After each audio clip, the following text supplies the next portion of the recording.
Hello. So update just dropped today. I just wanted to quickly run through it and discuss how the slime is absolutely overpowered. So the slime can be found here. It looks very dorky. It's a big blob of who knows what. And it seems like it's a big blob of poison because, well, that's its type. And the reason why I titled this a war crime is because if you look at these stats, they are not balanced. 3 regen speed, 4 regen points, and 1200 health. Now, on average for pets with lots of health, like if we go to the wolf, like the basic starter pet, it has a long regen speed, right? And it has 1000 health. If we go to the bear, it has a long regen speed, and it has 1500 health. And if we go to something like, say, I don't know, maybe the iceberg, 15-second regen speed with 1400 health, right? Huh. Oh, look at that! So another thing, you can actually tell that the pet levels up more slowly. That is actually so helpful, and you don't have to memorize which ones level up slowly or not. Okay, back to it. The slime, for this amount of health it has a ridiculously low regen speed and ridiculously high regen points. The only other pet that has like a similar regen speed is gonna be the ostrich, but it's balanced because A, it has low health, and B, it only has 1 regen point per second. If we look at something like the shadows, videos coming out on that soon, by the way, it has 5 regen speed and 4 regen points per second because it has low health. So when you're giving it to something with 1200 hit points, I am very worried that this thing is going to be a walking tank that you can't kill without the infesting gaze.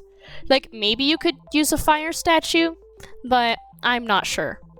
And we're going to look at its ability, Poison Spit.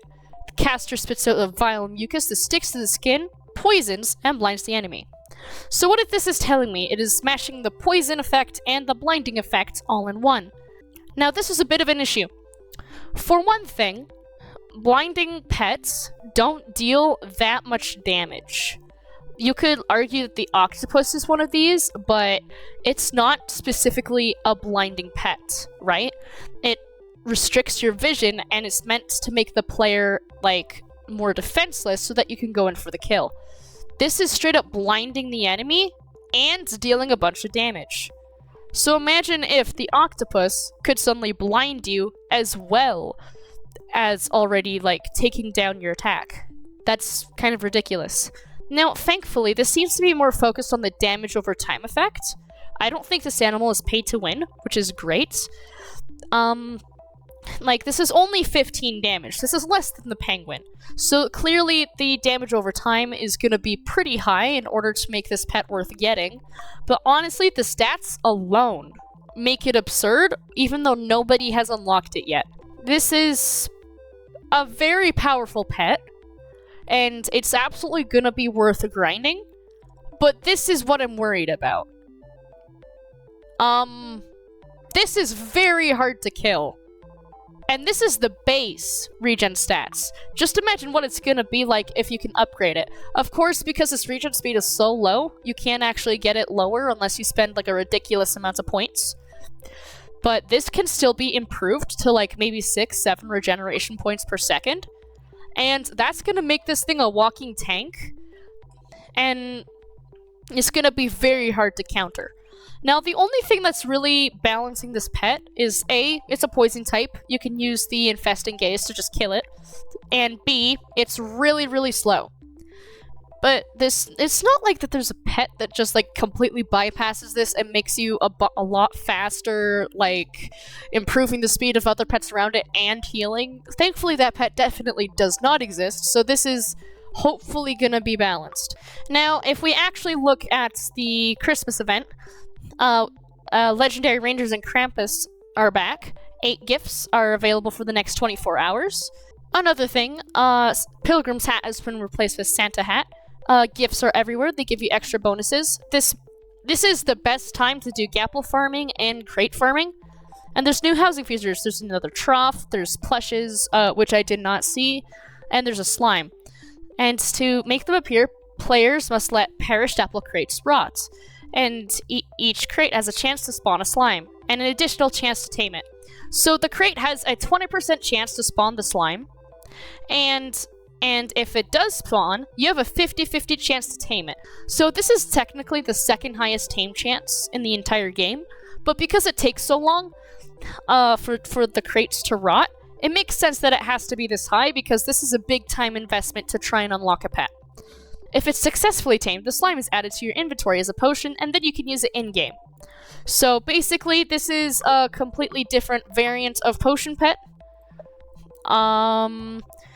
Like, normally you would have to cook it, but instead of cooking it, you have to let these things rot in your house, and then it will appear in your inventory like another slime pet. And I do believe that, this counts as another potion now.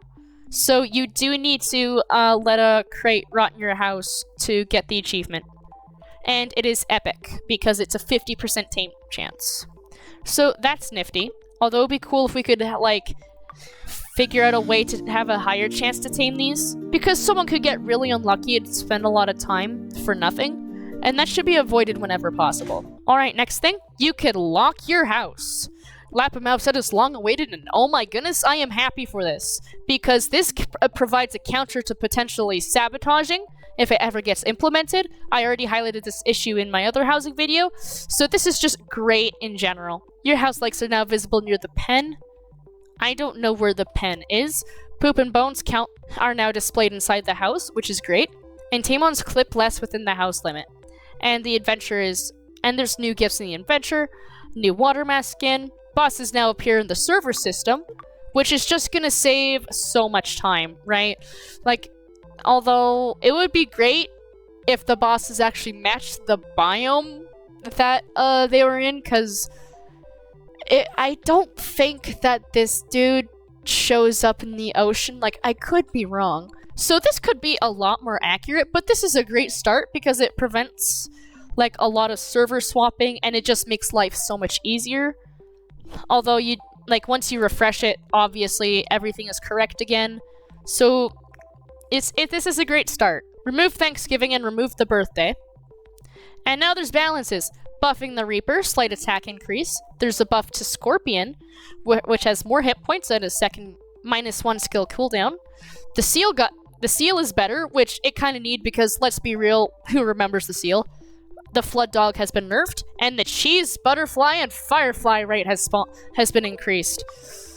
Like, it is a lot easier to get these things. Like, I just was in a single biome and got 5 with very little effort.